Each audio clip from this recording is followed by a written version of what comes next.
أعوذ بالله من الشيطان الرجيم بسم الله الرحمن الرحيم السلام عليكم ورحمة الله وبركاته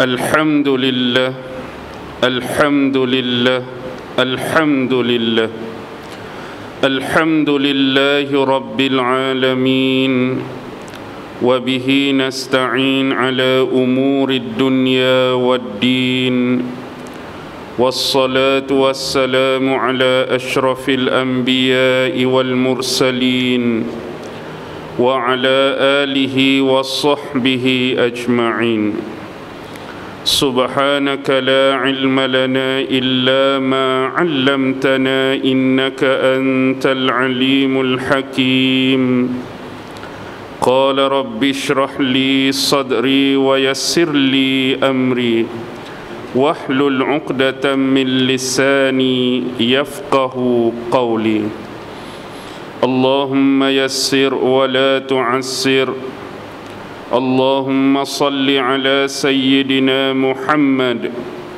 وعلى آله وصحبه وسلم ولا حول ولا قوة إلا بالله العلي العظيم أما بعد الحمد لله syukur kehadrat Allah subhanahu wa ta'ala kerana dengan limpah kurnia, rahmat, kasih sayang dan inayah daripada Allah subhanahu wa ta'ala, alhamdulillah, pada malam ini sekali lagi kita sama-sama dapat dipertemukan oleh Allah subhanahu wa ta'ala.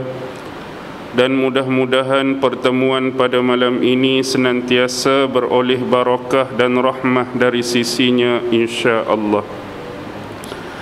Tuan-tuan, puan-puan, hadirin hadirat, muslimin muslimat yang dirahmati sekalian, pada malam ini insya-Allah kita akan membacakan ayat yang terakhir, iaitu merujuk ayat 44 daripada surah An-Naml.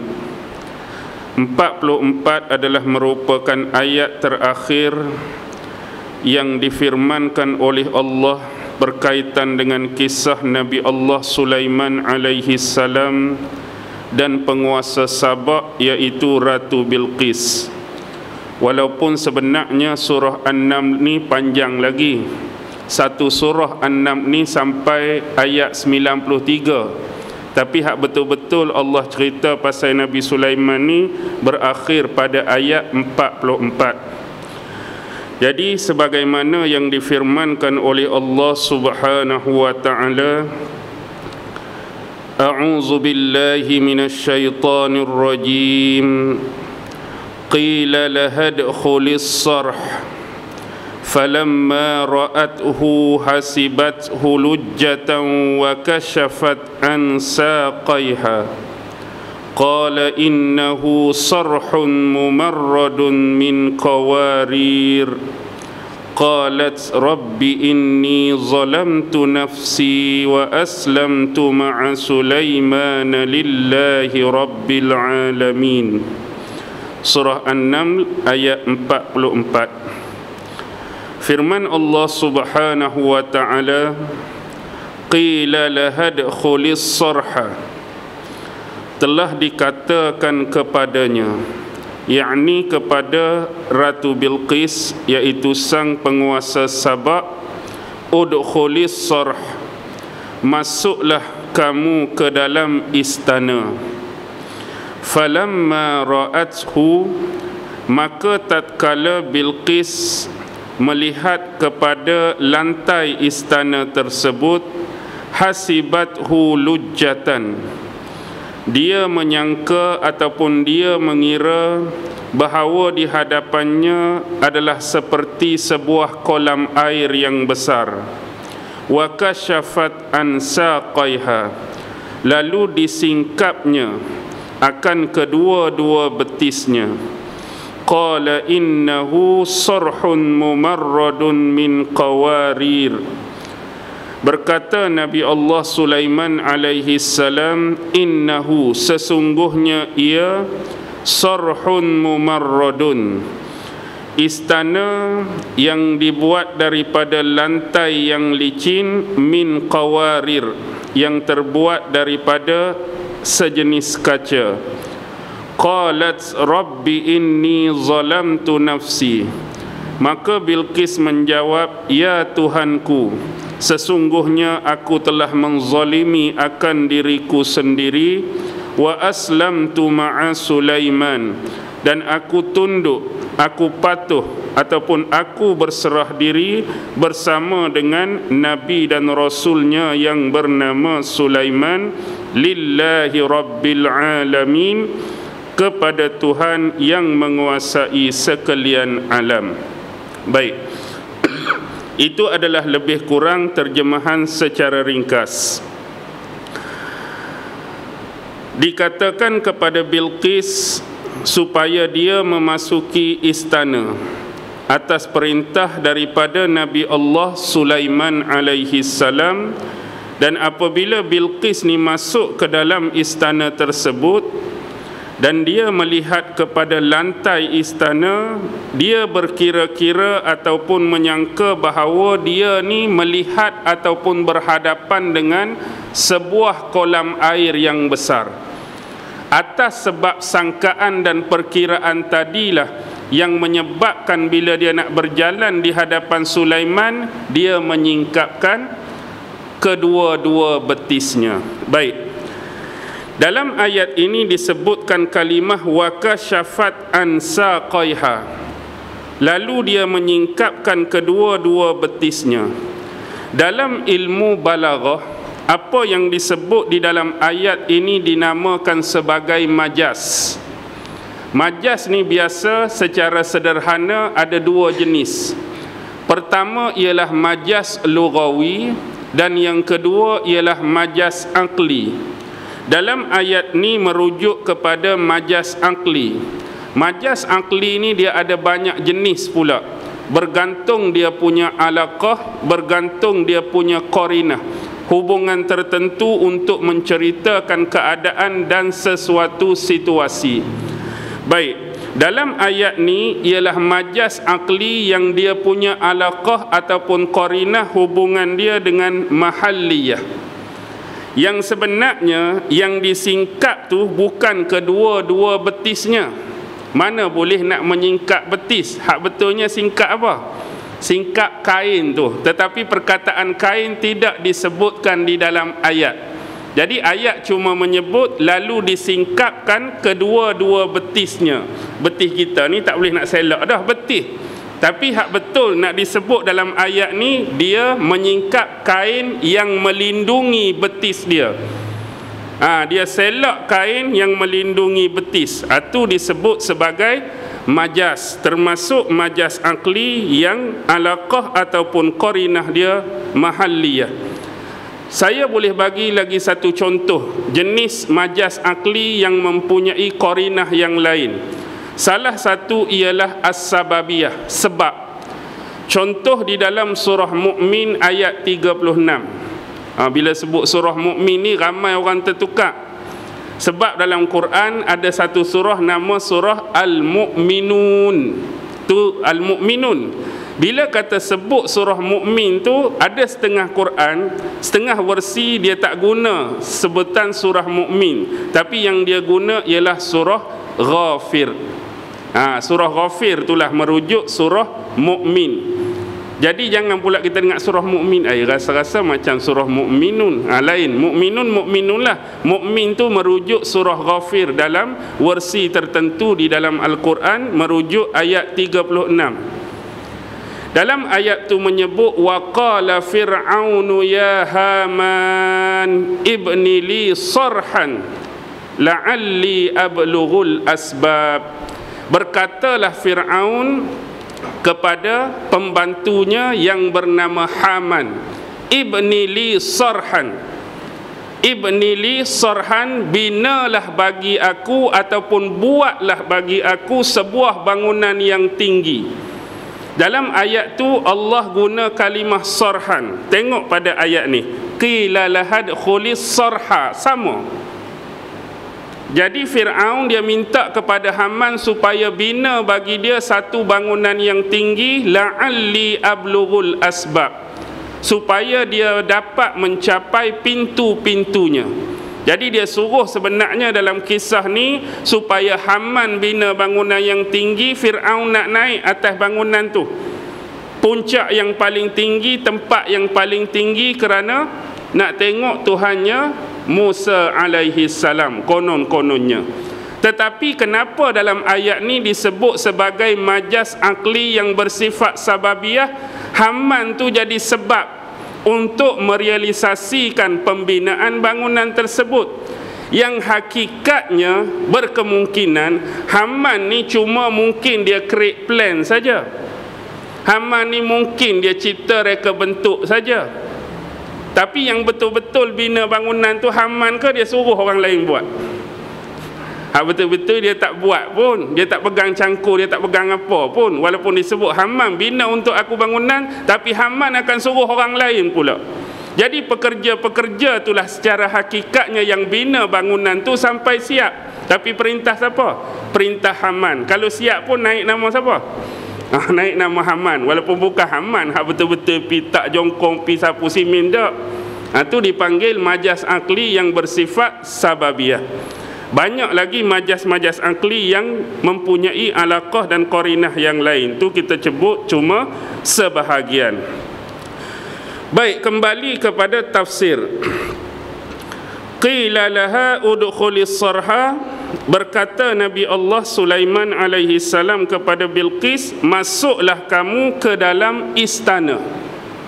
Baik, sebelum Bilqis dan serta rombongan-rombongannya sampai bertemu, berjumpa ataupun menghadap Nabi Allah Sulaiman alaihi salam, Nabi Allah Sulaiman alaihi salam sebelum daripada itu telah meminta, ataupun dengan kata lain telah mengarahkan kepada setan-setan dan jin-jin untuk membina baginya sebuah istana yang besar. Sebelum Bilqis dan pengiring dia sampai jumpa dengan Nabi Sulaiman tu, Nabi Sulaiman suruh jin, Nabi Sulaiman suruh setan bina bagi dia satu istana yang besar, yang mana istana ni dibuat daripada apa? Daripada kaca, sejenis marmar, sejenis batu, sejenis mozaik yang berupa kaca yang jernih, yang macam kita tengok tu seolah-olah dia tu berkaca, dia transparent, yang mana di bawah istana kaca tersebut diminta oleh Nabi Sulaiman dialirkan air di bawahnya, supaya air tu nampak berlari, supaya air tu nampak mengalir. Betul ada air, tapi air tu duduk di bawah istana kaca tersebut. Bagi orang yang tak mengenali, bagi orang yang tak mengerti, ataupun mungkin buat kali pertama, first time baru tengok teknologi seumpama itu, binaan seumpama itu, reka bentuk seumpama itu, sesiapa pun akan menyangka bahawa dia berhadapan dengan sebuah kolam air yang besar. Air ada sungguh macam kolam tu, tapi duduk bawah mozaik ataupun lantai yang berkaca serta bersifat jernih serta transparent tadi. Jadi di kejauhan kita akan nampak, oh, depan aku ni ada sebuah kolam air yang besar. Walaupun sebenarnya kaca-kaca tersebut, lantai-lantai tersebut menghalangi seseorang daripada terkena air yang berada di bawah lantai itu. Okey.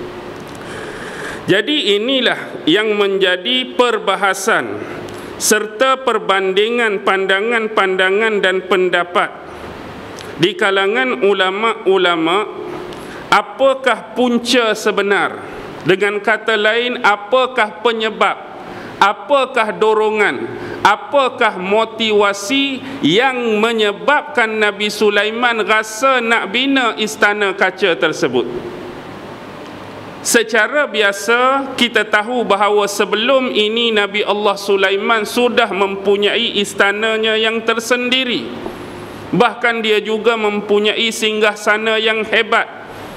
Bangunan-bangunan serta istana yang jumlah dia berapa sebelum ni? Hampir 1000 buah.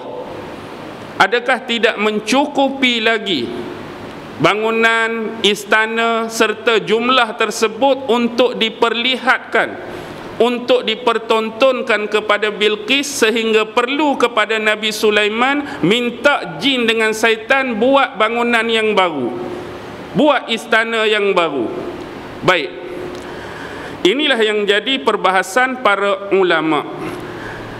Ada satu pandangan ataupun satu pendapat yang mengatakan bahawa Nabi Allah Sulaiman alaihi salam mempunyai hasrat, Nabi Sulaiman mempunyai keinginan untuk mengahwini Ratu Bilqis dan menjadikan Bilqis ini sebagai teman hidup dia. Ini pandangan ni sebut. Tuan-tuan boleh rujuk dalam tafsir Al-Quranul Azim Imam Ibn Katsir. Jadi bila kata Nabi Sulaiman punya hasrat nak mengahwini Ratu Bilqis ini, sebab Ratu Bilqis ini digambarkan sebagai seorang penguasa yang cantik, lagi menawan. Tetapi yang menjadi masalah ialah ada cerita-cerita, ada desas-desus, hari ini kita sebut sebagai hearsay, cerita-cerita yang mengatakan bahawa Ratu Bilqis ini mempunyai kedua-dua betis yang dipenuhi dengan bulu. Cerita-cerita lah, tak tahu betul ke tak.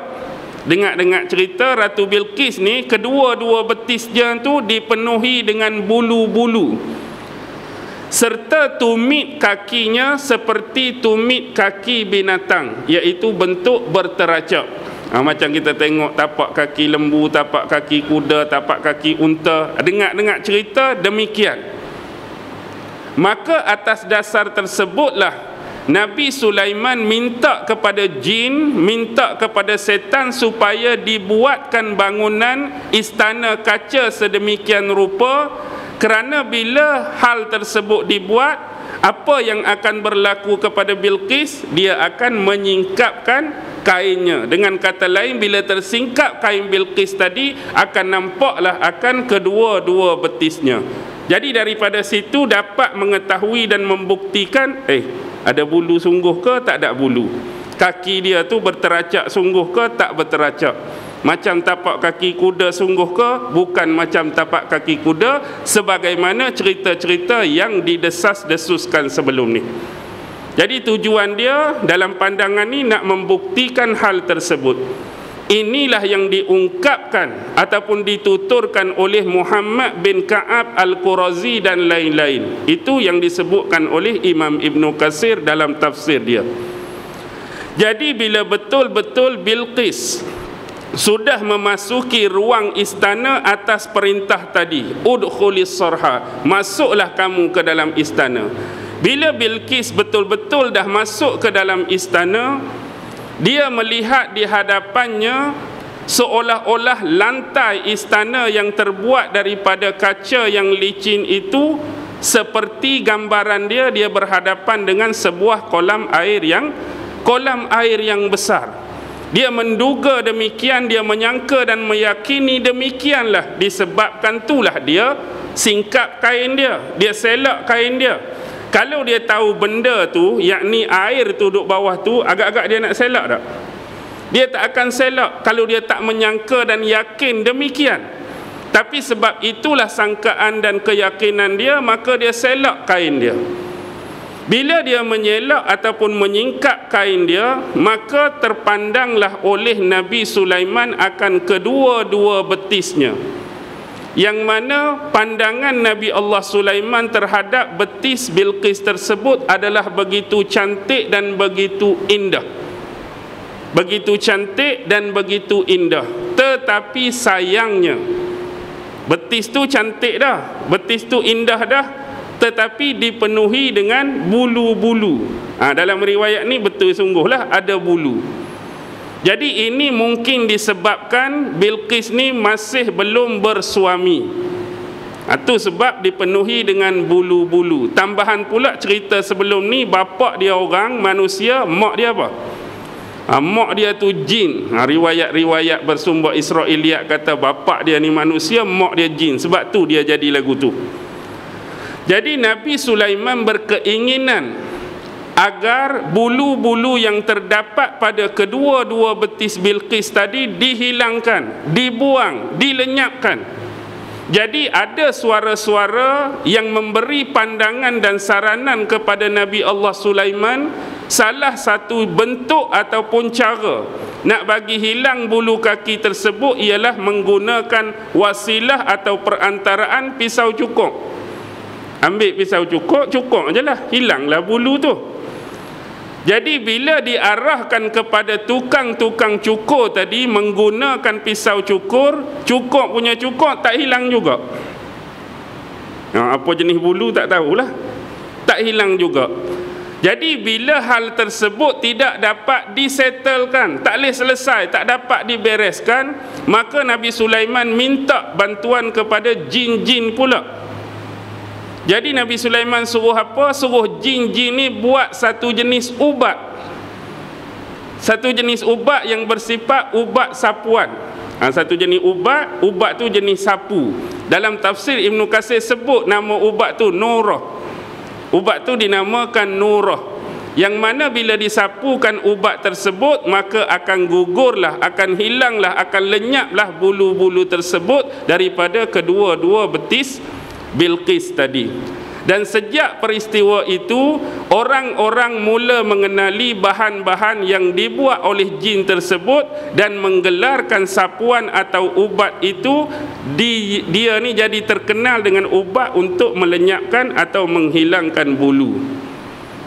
Kita hari ni tak payah ubat Nurah, ambil jilet je. Iklan jilet belambak kan.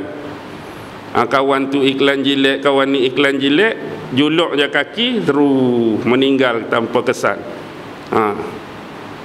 Tapi dulu tukang cukur pun tak makan juga. Jadi dibinalah benda tu ataupun dibuatlah sapuan tadi. Okey. Itu adalah satu pandangan ataupun pendapat. Tapi pandangan ini kita jadi gek sikit sebab apa? Sebab yang menyebut demikian Imam Ibn Katsir sebut antaranya ialah Ibnu Abbas, tokoh yang besar ni. Imam Mujahid, tokoh besar. Ikrimah, tokoh besar. Muhammad bin Ka'ab Al-Qurazi, Abdul Rahman As-Suddi, Ibnu Jurayh dan lain-lain ni semua nama-nama besar. Jadi berbandingkan dengan riwayat dan cerita yang dibawa dan dipersembahkan tu, ada sesetengah ulama mengatakan bahawa sumber ini tidak dapat dipastikan kesahihan dia, atau dengan lebih tepat mungkin diambil ataupun dicedok daripada sumber-sumber ataupun riwayat Israiliyat, kerana memungkinkan atas riwayat tadi adalah merupakan satu bentuk, kita kata apa dia, satu bentuk seolah-olah macam menjatuhkan maruah, menjatuhkan martabat dan kemuliaan seorang Nabi dan Rasul Allah yang bernama Sulaiman. Sampai ke kena buat satu istana yang besar, kena buat macam tu macam ni semata-mata nak tengok betis seorang wanita. Jadi ada setengah ulama yang mengatakan benda tu macam tak beradab untuk kita nisbahkan atas kemuliaan seorang Nabi dan Rasul. Walau bagaimanapun pendapat imam-imam tadi disebutkan dalam tafsir Ibnu Katsir. Itu kita letaklah disclaimer, hanya Allah lah yang lebih mengetahui akan riwayat tersebut. Baik, seterusnya ialah pandangan yang kedua. Pandangan yang kedua datang daripada Muhammad bin Ishaq. Muhammad bin Ishaq seorang tokoh yang terkenal sebagai ahli sejarawan. Jadi dia telah meriwayatkan daripada Yazid ibnu Rumman, menceritakan bahawa bila Nabi Allah Sulaiman berkata udkhulis sarha, masuklah kamu ke dalam istana, tujuannya yang sebenar bukan sebagaimana riwayat yang pertama, tetapi untuk memperlihatkan untuk mempertontonkan kepada Bilqis akan kemegahan istana yang dimiliki olehnya, serta menunjukkan kebesaran kerajaan yang dimiliki oleh Nabi Allah Sulaiman lebih jauh berbanding dengan apa yang dimiliki oleh Bilqis itu sendiri sebagai penguasa kerajaannya di Sabak. Jadi nak habaknya istana yang aku buat ni, yang aku bina ni, jauh lagi megah, jauh lagi gah daripada istana kamu di Sabak. Kerajaan yang aku punyai, kepimpinan yang aku punyai, penguasaan yang aku punyai, jajahan, wilayah, taklukan jauh lebih besar, jauh lebih hebat daripada apa yang aku punyai. Kalau dengar pandangan ni nampak clear sikit kan? Jadi bukan tujuan sebagaimana riwayat pertama, tapi buat tu nak tunjukkan kemegahan dan kekuasaan Nabi Allah Sulaiman jauh lebih hebat, jauh lebih besar daripada penguasaan Bilqis itu sendiri. Jadi bila Bilqis tu benar-benar memasuki ruangan istana tersebut, lebih kurang samalah ni. Jadi dia melihat kepada seolah-olah seperti sebuah kolam air yang besar, lalu dia menyingkapkan kedua-dua betisnya. Lalu disebutkan kepadanya, qala innahu sarhun mumarradun min qawarir. Sesungguhnya itu adalah istana yang mempunyai lantai yang licin yang terbuat daripada kaca. Rupa-rupanya Bilqis itu tersilap atas sangkaan dan keyakinan dia bahawa di hadapannya adalah sebuah kolam air yang besar. Nak menunjukkan bahawa hal tersebut adalah merupakan suatu perkara yang baru, satu pengalaman yang baru yang dihadapi dan dialami oleh Bilqis berkaitan dengan teknologi ataupun kejuruteraan pembinaan Nabi Allah Sulaiman alaihi salam dengan bantuan jin-jin dan setan-setan tadi. Jadi bila betul-betul Bilqis benar-benar berdiri berhadapan dengan Nabi Allah Sulaiman alaihi salam, maka ketika itulah Nabi Sulaiman menyerukan dan mendakwahkan Islam kepada Bilqis tadi, supaya dia mengikuti seruan dan dakwah Nabi Allah Sulaiman, hanya menyembah satu-satunya tauhid yang benar, tauhid yang khalis, tauhid yang sahih kepada Allah Subhanahu wa taala, dan mengancam Bilqis daripada dia berterusan melakukan penyembahan kepada selain Allah, iaitu menyembah matahari. Jadi inilah kita boleh ambil dalil dan hujah pandangan daripada Imam Mujahid dan Sa'id bin Jubair sebelum ni. Bilqis benar-benar menyatakan keislamannya selepas masuk dalam istana, bukan sebelum tu. Sebab sebelum tu ada perbahasan ulama kan. Ada ulama kata Bilqis ni sebelum masuk istana tu dah menyatakan keislaman dia. Tentang ayat 43 tu, wa utinal ilma min qabliha wa kunna muslimin. Tapi pandangan Mujahid dengan Sa'id bin Jubair ni nampak lebih berbaloi untuk kita terima, kerana di sinilah benar-benar ternyatanya keislaman Ratu Bilqis di hadapan Nabi Sulaiman. Baik, ada disisipkan pendapat Imam Hasan Al-Basri, seorang tokoh tabi'in yang cukup terkenal, yang mempunyai ramai guru-guru daripada kalangan sahabat-sahabat Rasulullah. Dia mengatakan bahawa ayat ini merujuk kepada Bilqis benar-benar yakin, dan Bilqis ni benar-benar percaya bahawa dia sedang berada di dalam satu binaan yang besar, dalam satu istana, bangunan yang besar, melebihi jauh daripada apa yang dipunyai oleh kerajaannya sendiri. Itu sisipan yang dikemukakan oleh Imam Ibn Katsir dengan pandangan dan pendapat daripada Hasan Al-Basri. Baik, pandangan yang terakhir yang kita boleh ambil juga daripada Muhammad bin Ishaq. Tadi pandangan kedua Muhammad bin Ishaq dari jalur periwayatan Yazid ibn Rumman. Tapi ni daripada ulama-ulama lain, daripada Wahab bin Munabbih. yang menceritakan bahawa sebelum kehadiran atau sampainya Bilqis berhadapan dengan Nabi Allah Sulaiman, Nabi Allah Sulaiman telah meminta jin dengan setan ini supaya membina satu istana yang besar yang terbuat daripada qawarir, daripada kaca, sejenis lantai yang bersifat jernih, bersifat transparan, yang dialirkan air di bawahnya. Kemudian Nabi Allah Sulaiman telah meletakkan singgah sananya di dalam ruangan. Lalu Nabi Allah Sulaiman duduk di atas singgahsana tersebut dan kemudian diaturkan kerusi-kerusi khusus mengelilingi Nabi Allah Sulaiman yang terdiri daripada wazir-wazir dan menterinya. Sama ada dari kalangan manusia, dari kalangan jin, burung-burung dan sebagainya. Ketika keadaan seperti itulah barulah diminta Bilqis ni masuk menghadap Nabi Allah Sulaiman alaihi salam dan berlakulah perkara-perkara yang disebutkan tadi. Sebab semua pandangan merujuk kepada ayat yang sama, tak perlulah saya nak ulang banyak kali dah. Kalau sebut kata 6 pandangan, 6 kali kena ulang. Dia tengok depan tu macam kolam air, duk singkap kain dia. Jadi tak perlu sebut banyak, tu adalah perkara yang sama yang disebutkan dalam semua pandangan. Tetapi yang berbeza dalam pandangan ini ialah bila Bilqis berhadapan dengan Sulaiman, sama seperti tadi, Nabi Sulaiman menyeru dan mendakwahkan Islam pada dia. Tetapi dalam pandangan ini menyebut pada peringkat awal berlaku penolakan daripada Bilqis atas seruan dan dakwah daripada Nabi Allah Sulaiman alaihi salam. Pandangan ni menyebut Bilqis telah menyebutkan perkataan yang berbentuk penolakan tadi, menolak Islam yang diseru dan didakwahkan oleh Sulaiman dengan perkataan yang keluar seperti ataupun seumpama orang-orang kafir zindik.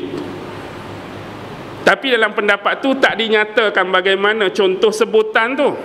Tapi dia cuma buat perumpamaan ucapan-ucapan seperti kafir zindik yang dikeluarkan oleh Bilqis. Bila Nabi Sulaiman mendengar perkataan tersebut, maka terduduk Nabi Sulaiman. Tersungkur Nabi Sulaiman sehingga Nabi Sulaiman sujud. Sujud kerana apa? Sujud kerana ngerinya mendengar jawapan penolakan daripada Bilqis. Ngeri macam mana? Apa yang dia ucap? Wallahu alam. Terduduk Nabi Sulaiman sampai sujud. Ngeri jawapan yang kamu bagi ni. Tolak tu tolaklah, tapi apa jua bentuk ucapan tu? Bila wazir-wazir dan menteri yang mengelilingi Sulaiman tengok Nabi Sulaiman sampai tersujud, semua ikut sujud bersama Nabi Sulaiman. Jadi Bilqis ni dia jadi kaget bila melihat Sulaiman tu sampai tersujud dengan jawapan dia. Semua menteri dia sujud sekali. Dan selepas itu Nabi Sulaiman mengangkat wajahnya lalu berkata, celakalah kamu. Apakah yang telah diucapkan oleh kamu sebentar tadi? Lalu waktu inilah Bilqis terkejut dan berasa dia menyesal atas kesilapan dia mengeluarkan kata-kata berbentuk penolakan tadi. Lalu dia pun katalah ayat ni. Qalat, berkata Bilqis, Rabbi, ya Tuhanku, inni zalamtu nafsi. Sesungguhnya aku telah menzalimi diri aku sendiri. Wa aslamtu ma'a Sulaiman. Dan aku tunduk, aku patuh, aku menyerahkan diri aku bersama dengan Sulaiman.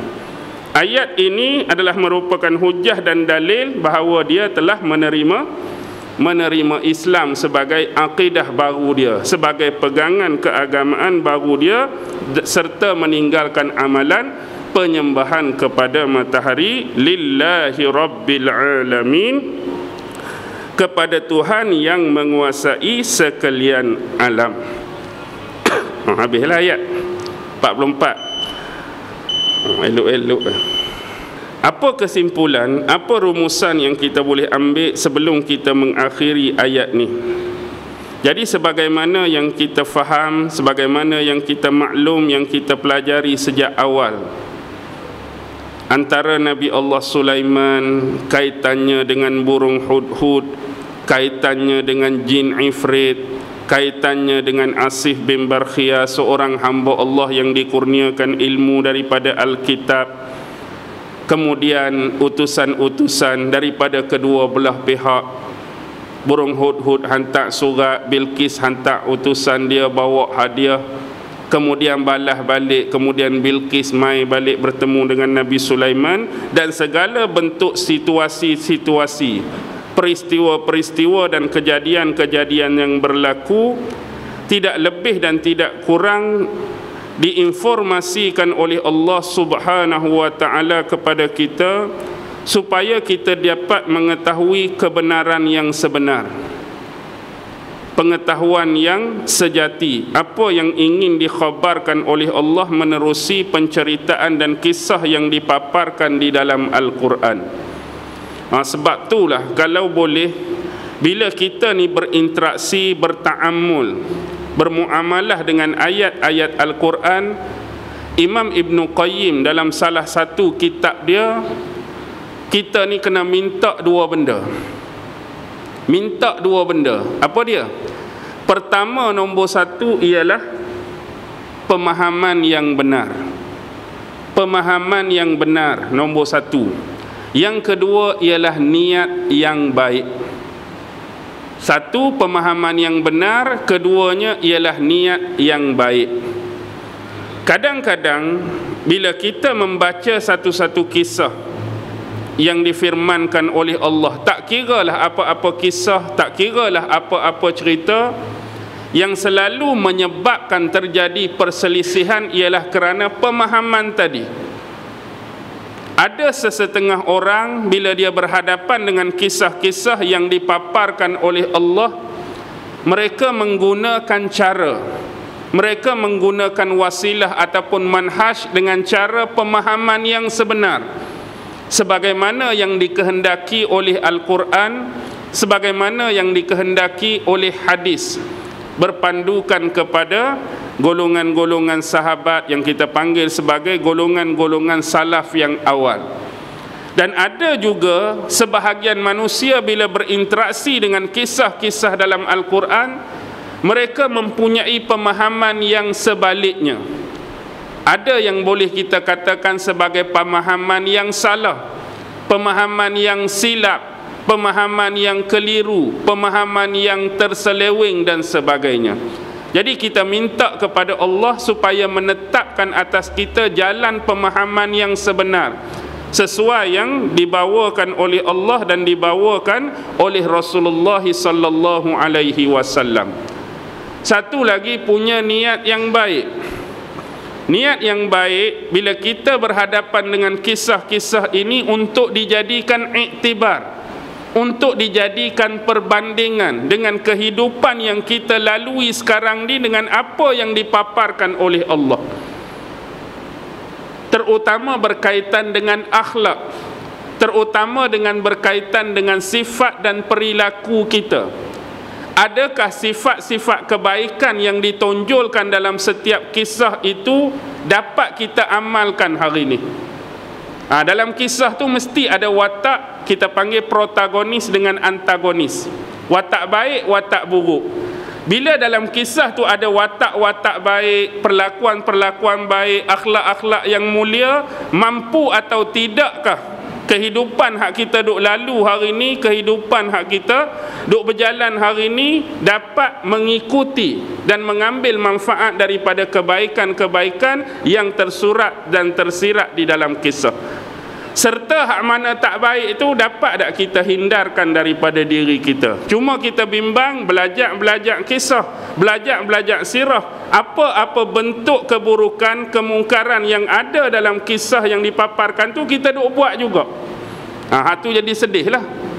Kita tahu dah cerita hak mana baik, hak mana buruk, tapi kita tinggalkan hak baik, kita duk buat, kita duk amal hak buruk tu. Seterusnya kita kena ingat juga dua benda yang kita selalu lafaz di belakang surah Al-Fatihah. Kita minta ihdinas siratal mustaqim siratal ladzina an'amta alaihim ghairil maghdubi alaihim waladdallin. Dua sifat yang Allah letak pada kaum Yahudi dan kaum Nasrani mempunyai hubungan yang cukup kuat dengan dua benda tadi. Kaum Yahudi, mereka tahu tak kebenaran? Mereka tahu kebenaran. Kalau tahu kebenaran, punya niat yang baik, baik tak jadi dia? Dia akan jadi baik. Tapi kalau dia punya pengetahuan, dia punya informasi, dia tahu sesuatu yang betul, sesuatu yang benar, tapi punya niat yang tak baik, apa jadi? Jadilah seperti Yahudi yang diancam kemurkaan dan laknat oleh Allah Subhanahu wa ta'ala. Niat dia tak baik. Jadi bila niat dia tak baik, mari betul-betul Nabi Muhammad yang diceritakan dalam kitab mereka, dia beriman ke dia tolak? Kalau niat dia baik, dia akan terima apa yang dipaparkan dalam kitab dia. Ni Muhammad, Nabi dan Rasul terakhir yang dah mai dah. Pasal apa kamu tak mau beriman? Kerana dia mempunyai niat yang lain. Dia bukan setakat menolak, bahkan dia menentang Nabi Muhammad. Dia fitnah Nabi Muhammad. Lebih jauh, ada cubaan-cubaan dan agenda nak bunuh Nabi. Memang niat tak baik. Dan satu lagi ialah golongan yang telah disesatkan oleh Allah, orang-orang Nasrani. Kerana sebab apa? Pemahaman yang tak benar tentang akidah mereka sendiri. Pemahaman yang tak benar tentang agama dia. Kalau kita punya pemahaman yang benar, kita akan ikut yang sebenar. Sebab tak faham yang sebenarlah menyebabkan mereka terkeliru dalam acuan agama mereka sendiri, sehingga mereka mengikuti sahaja kalam-kalam ulama mereka yang terseleweng, kalam-kalam ulama mereka yang tersasar, sehingga lari daripada pemahaman yang sebenar dalam agama mereka. Itulah pentingnya, sebagaimana yang saya sebut tadi, perkataan Imam Ibn Qayyim, dalam kita berhadapan dengan hal-hal seperti ini, haruslah mempunyai pemahaman yang benar dan niat yang baik. Jadi kita berakhir di sini untuk malam ini, dan berakhir jugalah kisah Sulaiman dan Bilqis. Mudah-mudahan Allah Subhanahu wa ta'ala akan memudahkan urusan kita untuk mempelajari kisah-kisah lain yang dipaparkan oleh Allah di dalam ayat-ayatnya di dalam kitab suci Al-Quranul Karim. Yang baik tetap datang daripada Allah, yang lemah dan kurang datang dari diri saya sendiri. Wabillahi taufiq wal hidayah. Wassalamualaikum warahmatullahi ta'ala wabarakatuh.